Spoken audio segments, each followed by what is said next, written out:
Hey guys, Victor here, coming at you again with another deck profile, and for today's video we're going to be doing an updated Lightsworn Tearlament deck. Now, as far as the deck is concerned, much like with pure Tearlament and pure Lightsworn, it's not the best format to play this deck, let's be honest. There's just so many different counters that it's going to be fairly difficult to actually get your game plan off and be able to do what this deck does best, which is basically mill everything and have a nigh unbreakable board. But even so, it's still a lot of fun, so if you want to take this like a locals or something, I definitely recommend it. Like, you could definitely still have like a really fun time there. But in the competitive sense, like this deck, it's just not it, unfortunately. But hey, we do a little bit more than just competitive nonsense on here, right? So with that out of the way, let's jump straight into it. As always, we're going to be starting off with the monster lineup first, and we are going to be playing 3 Lightsworn Dragonling this time. So this is one of those cards whose ratios I'm always like going around with, especially when it's not a pure version, just because it's not anywhere near as impactful as it normally would be, right? Now, sure, it's still able to give you full combo by giving you access to the instant Minera into the Weiss amritara, which leads into you having like a Primeval planet Perlereino, and eventually a zombie vampire, so you mill pretty much like a fourth of your deck right then and there, just off of this card resolving. But it's not like the be-all end-all in the deck, and you can 100% play without even having to summon this card once during the entire game, right? Like, it's really nice, but it's not like the most needed card. Now, for the card that is definitely needed, we're playing 3 Weiss Lightsworn Archfiend.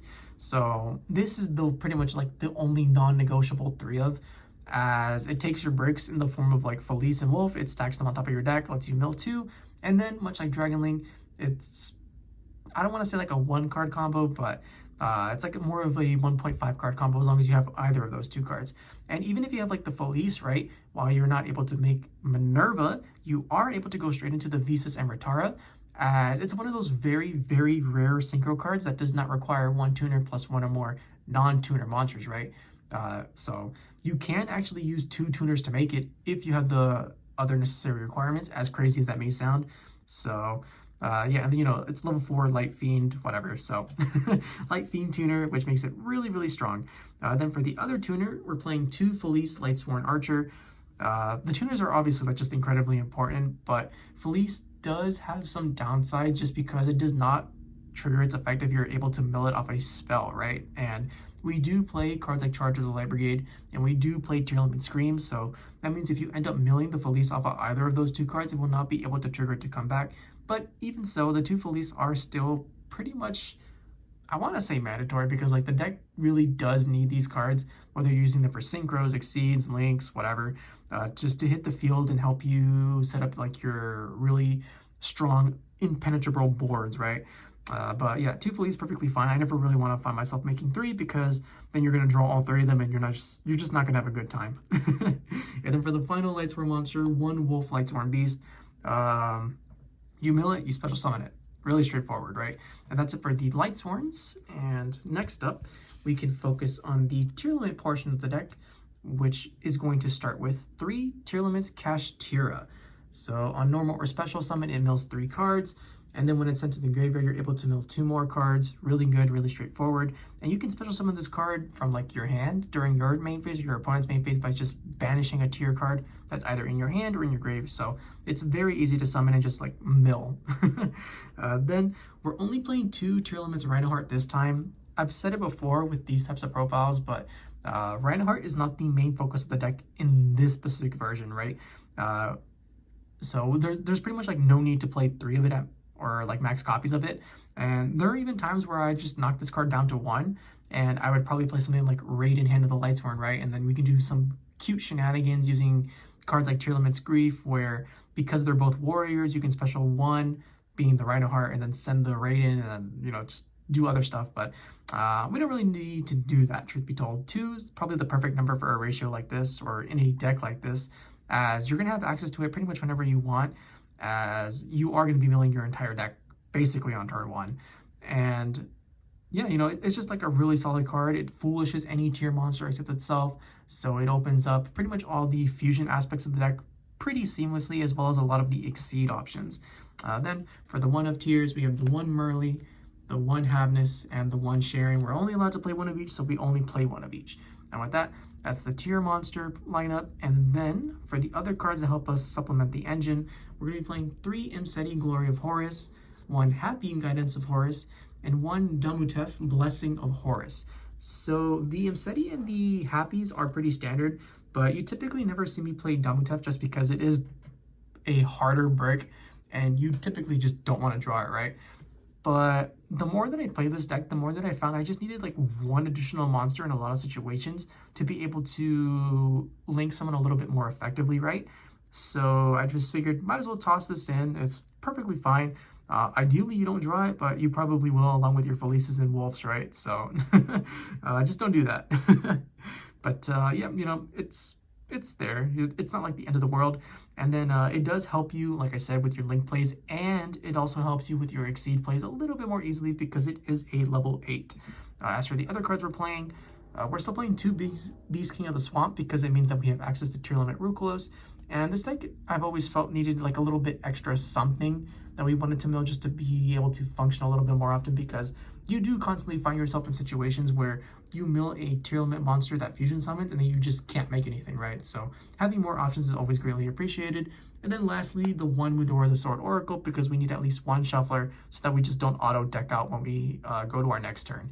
And with that, that's the monster lineup, and now we can finally move on to the spell and trap portion. Now that we're on the spell and trap lineup, we're going to be starting off with our 3 Primeval Planet Perlereinos. But if I'm being honest, you really don't even really need to play 3. You can 100% get away with just playing the 1, because the normal Lightsworn combo will pretty much guarantee you access to this card every single time. This is going to be like the main target that you search off with the Visas Amritara. However, there's no guarantee that you're going to even be able to get access to the Visas himself. So I'm still playing the 3 just because this is one of those cards that you pretty much just like always want to have, right? But if you want to get like really techie with your deck, these are definitely ratios that you can adjust. So, you know, just keep that in mind. Then we're also going to be playing 3 Charge of the Light Brigade. So this is a card that I actually cut from the previous build, but I decided just to re-include it, especially because we had 3 free slots open up, because on the chance that you didn't notice, we are no longer playing Ash Blossom and Joyous Spring. I pretty much just figured there isn't really a reason to try and make this deck as competitive as possible, so we might as well just cut the Ash Blossoms and play 3 Charge of the Light Brigade so that we can play the game that we want to play. And if we get hit by a Mole Charmy, oh well, who cares, right? That game just wasn't meant to be anyways. So yeah, 3 Charge of the Light Brigade, mill 3 for cost, so you don't trigger any tier monsters or spells or traps, but you get to add any Lightsworn monster from your deck to your hand, and that's it for the 3 ofs. And then for the 2 ofs, we're playing 2 Tearlaments Scream to be able to mill 3 more cards. And if it's milled, you get to search out your Tearlaments traps. Now we're playing 2 King Sarcophagus for our Horus engine, as well as the 1 Walls of the Imperial Tomb, which allows us to search out our Imsety and take our bricks and put them at the bottom of the deck. And it also counts as King Sarcophagus, right? So you'll basically be able to substitute this and be able to bring back your Horus monsters if you so choose. Then for the other 1-ofs, we're playing the 1 Foolish Burial and the 1 Tearlaments Grief, which is like a Foolish Burial plus like emergency teleport, all combined into one, as it lets you special summon a tier monster from either your deck or your graveyard, and then you send something on the field with the same type of attribute or type. And you can send the monster that you bring out too, right? So say you have like a Scheiren in your graveyard, you activate Grief, special summon Scheiren, send Scheiren to grave, and then you can trigger your Scheiren's effective fusion summon. You know, it happens. Not always, but it can. And that's it for the spells. And then for the traps, just the 2 Tearlaments Sulliek. You don't need anything else. Trivia Karma is obsolete because of the Visas Amritara. Meta Noise, it's fine, I guess, but I feel like it's more suited to the side. And then Tearlaments Crime, that's literally a side deck only card, in my opinion. But, you know, it's just my opinion. You can do whatever you want. Who am I to tell you what you can and can't do, right? And with that, that's the spell and trap lineup. Should be 40 cards like always, and now we can finally move on to the extra deck. As is always the case with the extra deck, whenever you're playing Lightsworn Tearlament, it's going to be pretty jam-packed, and you don't really have like a lot of freedom for the choices that you want to make. But even so, I feel like I found a pretty good balance between the two that allows each variant to, or each portion of the deck to shine as much as it can, right? So with that in mind, we're starting off with the Exceed monsters. We're playing the 1 Toadally Awesome, as it's basically one of the few Omni Negates that we have, and you summon that out by making the Bahamut Shark, which, you know, you have your Reinohearts, which you can either fuse with using your Beastking of the Swamps, which we do play, or Mud Dragon of the Swamp, which we also play. Then for the other Exceeds, number 60 Dugares the Timeless. We play so many level 4s, and this one just allows us to either draw cards and then discard anything that we may want to trigger, like our Sullieks or any tier monster or whatever, as well as the other effect where you can detach to, and if your mills have been like pretty mediocre, right? Say you milled like a Dragonling with nothing else, if you get access to this, you can bring back the Dragonling and just have full combo. So yeah, I really enjoy Dugares in this, but that's the only other rank 4. And then for the rank 8s, we're playing one number 90 Galaxy Eyes Photon Lord as basically our second Omni Negate, and it's surprisingly easy to make, right? As we play so many different level 8s in the form of all 3 of the Horus monsters. We're going to be showcasing the level 8 synchros, being the Minerva and the Visas, and that means we're playing 5 level 8s, which, you know, it's going to be pretty easy to come out and make this, and especially because like the Horus engine itself is just like such an irritating nuisance for people to actually deal with. Like the moment the King Sarcophagus or the Field Spell comes up, that means that this guy's basically guaranteed, as long as you order your stuff correctly and you don't like bring out Hapi first and then leave Imsety in the graveyard just for it to get Bishielded away, right? But yeah, having like another Omni Negate to go with Toad does feel pretty good. And then for the final rank 8 monster, we're playing the 1 Zombie Vampire. Also incredibly easy to summon. It mills 4 from both players and gives you a free monster if you happen to mill 1 from either player's deck. And it gives you free knowledge of your opponent's deck as well, which is really important for game 1, as it allows you to navigate your boards a little bit more easily for you to make things that you feel will stick or be a little bit more impactful, right? But yeah, typically you're going to be going to the Zombie Vampire after you do the Lightsworn portion of the deck, being going into the Minerva, the Athenian Lightsworn, as you're typically going to be using 2 Lightsworn monsters to make it, which means you get 2 more Foolishes to be able to make Visas and amritara. As this one, you know, it just takes a tuner plus a light monster, and it searches out any one of your Tearlaments spells and traps. So, you know, you have your Minerva milling 2 and then milling 4 more. You have your Visas and amritara searching out any of your tier spells and traps, but it's probably going to be Primeval Planet Perlereino.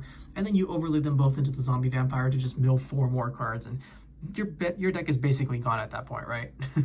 But that's it for the synchros. I don't feel like you need anything else. Sometimes I feel like playing the need to play Sideframe Lord Omega, but if I'm making an Omega, I'm probably going to be making this as well, being the IP Masquerena instead, as it's not exactly the same, but it is definitely more threatening, and it is a safer option overall, because if you go for Omega versus like a Malice player, right, you'll just trigger other effects and they can start playing during your turn, and like we just want to avoid that at all costs. So yeah, we make the IP Masquerena, which in turn goes into the SP Little Knight to banish a card on the field and just be a general nuisance. And then for the final link monster, we are playing Saryuja Skulldread still, as this deck just floods the field with monsters so easily. So we're basically just playing this as a method to unclog our board, as well as just provide us with like a little bit of a consistency boost, as we're typically going to be using 4 cards to make it every single time, which means it's a free draw 4, and then we put 3 bad cards to the bottom of our deck. And all the other effects are pretty solid too, right? As you get to special summon a monster from your hand, it boosts things that get summoned to the zone it points to. Like, yeah, this card, it's crazy. And then for the fusion monsters, we're playing the Mud Dragon of the Swamp, the Garura Wings of Resonant Life, the Predaplant Dracostapelia. These are all very easy to be made, but typically you're going to be going through like your Mud Dragon first, and then off of that you're going to be going into like your Dracostapelia and then continuously looping the 2 to make sure that you don't deck out. And as for Garura, this is also probably one of the more cuttable cards, but I'm constantly finding myself in situations where I mill more than 1 fusion tier monster at a time. So you know, just include the Garura and then you can shuffle them back without having to waste their effects, essentially. And it works out, you know, and then plus you get like a free draw of the Garura too, which will always be greatly appreciated. And then lastly, we're playing the 1 Tearlaments Ruclos to negate special summons, and the Kaleido Heart to be able to shuffle back cards, and if they decide to send it to the graveyard, or if it goes to the graveyard by card effect, it's also a free Foolish for any tier card. And then it also comes back as if that wasn't already good enough, right? But yeah, with that, that's the Lightsworn Tearlament deck. I hope you guys enjoyed it. If you did, please feel free to like, comment, subscribe, and I'll catch you guys next time. See ya!